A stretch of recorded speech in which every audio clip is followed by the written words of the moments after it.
Hey there, Camille Lambert, Field Agronomist in Kentucky and Southern Indiana. I've been out scouting at Henderson today. You can see a big storm's about to roll in behind me, but I wanted to show you something that I've seen in a couple of our plots today. So the ugly soybean sudden death syndrome has started to show itself.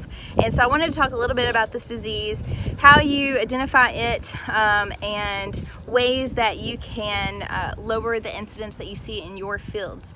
So soybean sudden death syndrome is a disease that does overwinter. So you want to kind of keep tabs on this disease and figure out where you have fields that this is occurring so that you can plan for the next growing season to reduce the amount of soybean sudden death syndrome in your fields. So typically this disease favors cool, wet weather. So the infection is going to occur a lot of times right after planting. So the disease overwinters, it will infect the young seedling of soybeans, and a lot of times it stays hidden. So if you split the stem, you can look for kind of in the root area. It'll be kind of a grayish root area. And sometimes that's kind of all you're gonna see.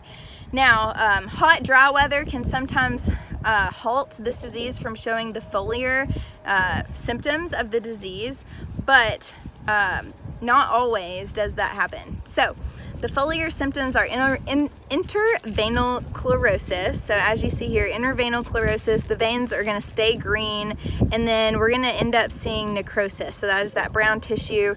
And then the leaves are going to actually fall off, and the petiole, which is where the leaves connect to the stem, is going to stay attached. So that's a good way to differentiate this disease from something like brown stem rot. So brown stem rot, if you slice open the stem, exactly like it sounds, the brown stem rot. So we see a nice white pith here, so we know this is not brown stem rot. Another one is going to be stem canker. So stem canker will have kind of a brown reddish lesion that starts at the base where the soil meets and work its way a little bit up the plant. So that brown reddish lesions.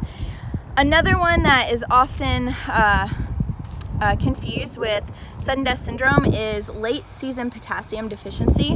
So how you see this intervenal chlorosis here, late season potassium deficiency will be more around the margin of the leaf and less intervenal. So that is how you tell those apart. The last one I wanted to talk about is triazole phytotoxicity. So our fungicides, triazole, that group of fungicides, sometimes when you have the right adjuvants or surfactants added, it can cause some phytotoxicity.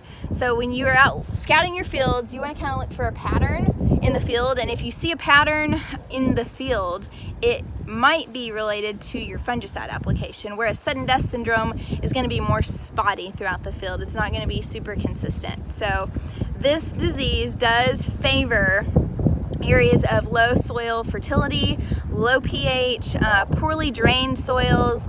A lot of times you'll see it under irrigation. So the foliar symptoms will thrive and show under the cool, wet weather. So like I said, when we see the hot, dry conditions, sometimes it can halt some of the leaf symptomology, but it is not going to stop the disease. Another thing, we usually see this disease where we have a lot of soybean cyst nematodes.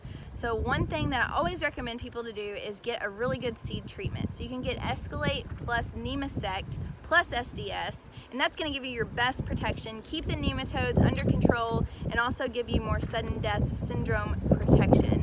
So one of the last things I want to touch on before this storm rolls in is planting date. So like I said, this disease favors cool, wet weather. If you can delay your planting date a little bit, that may help you, and just choose a variety that has a really good rating against soybean sudden death syndrome. So, Camille Lambert, Field Agronomist in Kentucky.